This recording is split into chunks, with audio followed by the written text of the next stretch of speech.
Mantap juga. Aku mau jalan dulu ya.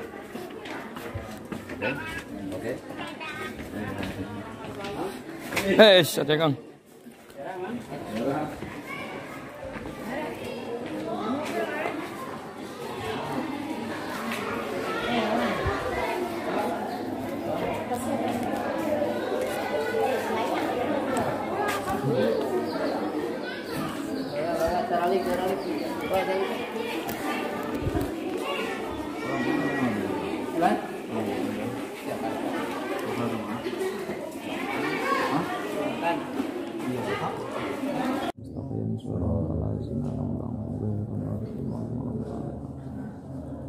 Summa ila hadwati khususon sahibul hadal naqol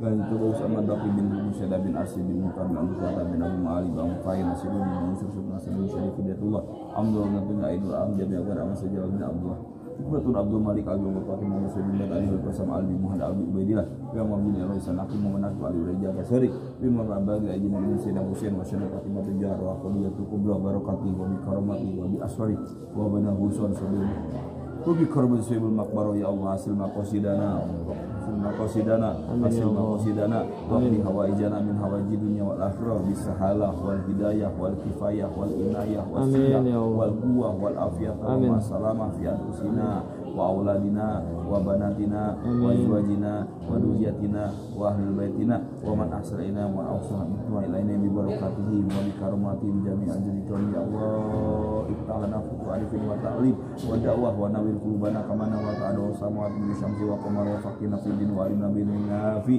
wa faqina fid din wa alimna bin nafi bi jaihim wa bi karamatihim wa bi asrarihim lahumul fatihah. Alhamdulillah bismillahirrahmanirrahim. Alhamdulillahirabbil alamin. Iya,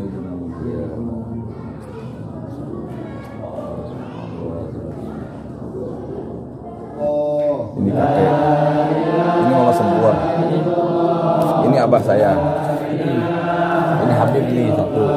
Habib apa kan? Habib Abdurrahman bin Husain Al-Jupri, orang Tegal. Tapi dulu dekat sama kakek, pengen dimakamkan di sini. Pendakwah juga di sini. Beliau dagang di pasar, cuman dulu punya kedekatan dengan kakek, izin ke keluarga. Nanti kalau wafat pengen dimakamkan di sini. Keturunannya masih di sini? Ada dulu Habib Mustafa Al-Jupri yang di Purwakarta dulu penceramah itu ada. Masih cucunya ini. Cuma ini saya sendiri, ya yang lain mah nggak diperbolehkan sama keluarga, anaknya itunya. Karena ini minta izin ya? Iya. Sebelah sananya ibu saya.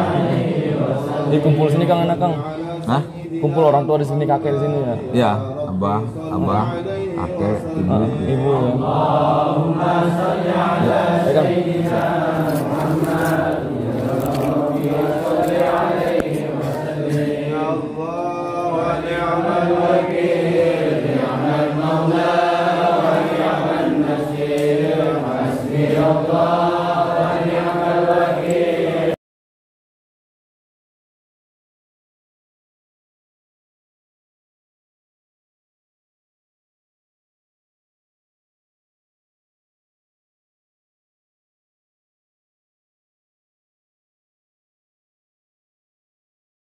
Munasab, dia paham, dia ngerti dengan ilmu munasab, paham ngerti gitu kan.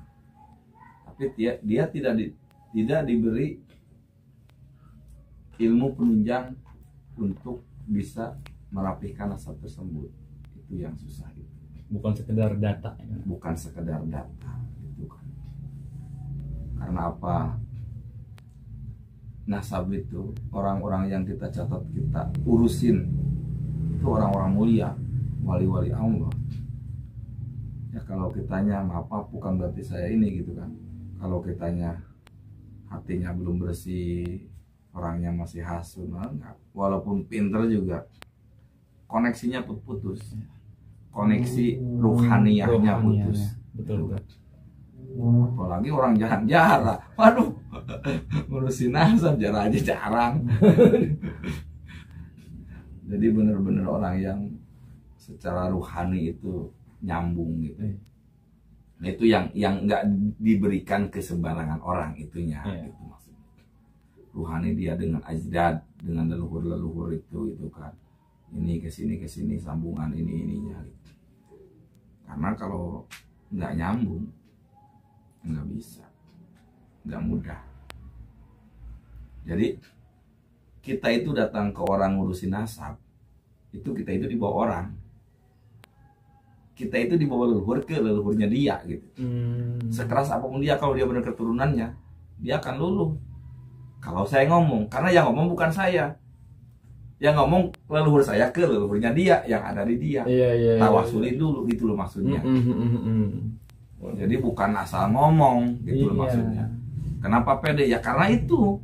Ya kita kalau memang, nah itulah nasab. Gitu. Kalau nggak ada bagian ke situ, walaupun sama-sama itu debat kusir, nggak akan ada ketemunya, yang ada ribut.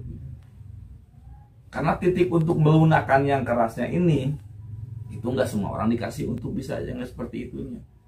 Kecuali bagiannya. Udah orang Sunda itu mamarasnya, udah tahu titik karakternya. Karakter egonya hampir sama. Ego itu sama. Apalagi ada yang masa lalunya urusan kewarisan segala macam, repot. Repot, sangat repot. Tapi kita nggak kalah akal gitu kan. Kita datangi ke sana, kita tawasulin leluhurnya gitu kan, minta berkahnya beliau untuk supaya ini bisa berjalan dengan lancar, karena ini bukan untuk keburukan. Siapa cucunya yang paling keras bisa luluh? Nggak ada, kecuali palsu dia cucunya. Enggak.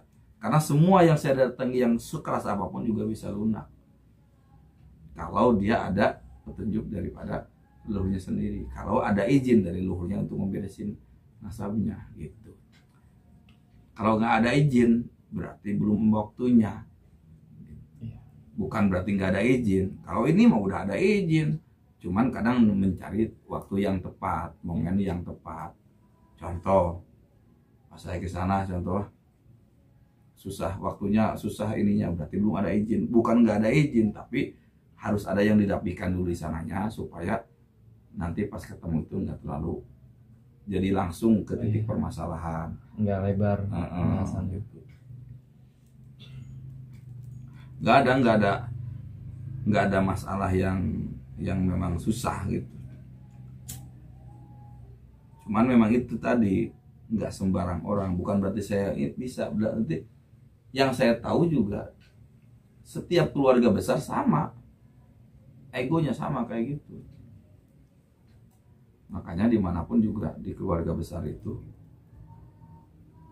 yang paling susah itu bekerja sama. Betul. Tapi sama-sama bekerja bisa gitu.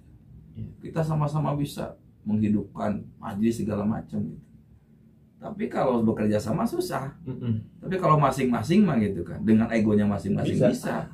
Cuman kagak nyambung, nggak berkumpul ya gitu. Kadang-kadang kumpul depanan begini, belakang lain. Gitu. Dan itu sama. Masalah dimanapun juga sama. Saya titik-titiknya sama, penyakitnya sama, titiknya sama, obatnya juga sama. Gitu. Jadi jalurnya juga sama, yang kayak gitu. Jadi salah satu kuncinya itu ditawasulin dulu ya Kang. Kenapa keluarga besar Raden contoh gitu kan, dari jalur mana aja jarang yang jadi ulama besar? Karena titik awalnya mengalahkan hawa nafsu egonya itu nggak ada yang bisa mampu. Dikasih ilmu yang luas, dikasih jemaah yang banyak, dikasih umat yang banyak, tergantung segimana dia bisa enggaknya membawa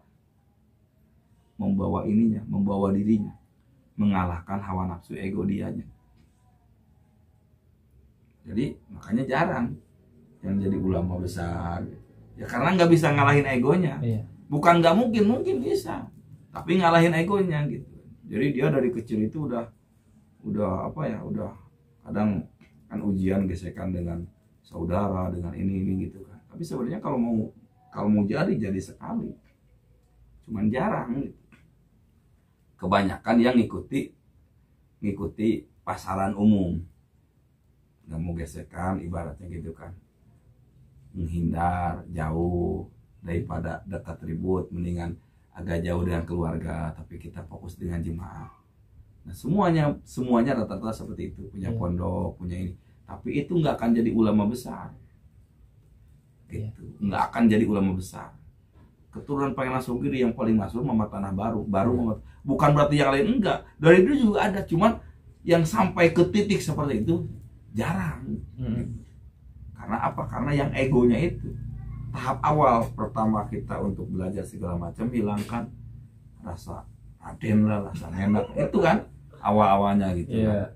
Rasa kita anak Abdul Minka gitu kan, saya lebih mulia dewa. Kan masalahnya kan kadang di forum aja ya Pak agung-agung gitu, bukan Pak rendah-rendah, itu kan kebiasaan di kita kan seperti itu. Benar. Jadi memang susah, gimana bisa jadi agung, orangnya juga pengen agung dewek gitu kan. Aduh.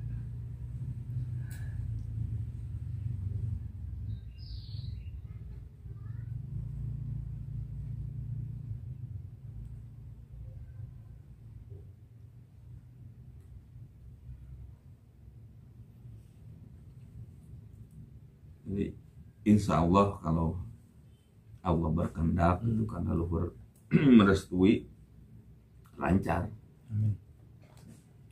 Hal yang dikira bakal gini ternyata enggak. Iya, dan itu saya buktikan dengan beberapa jalur. Iya, berkali-kali. Berkali-kali masalahnya gitu. Ada yang dikira orang lain, wah nggak mungkin bisa gitu. Ya saya juga bukan karena saya. Laisa bi amil bukan karena saya. Karena saya juga membawa leluhur untuk ziarah ke sana dan ketemu dengan leluhur.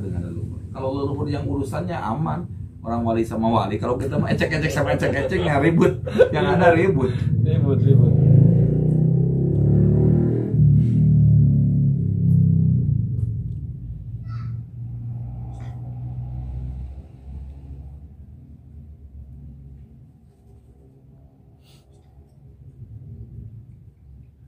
Nanti gitu kalau ya kapan aja lah gitu. Iya kan.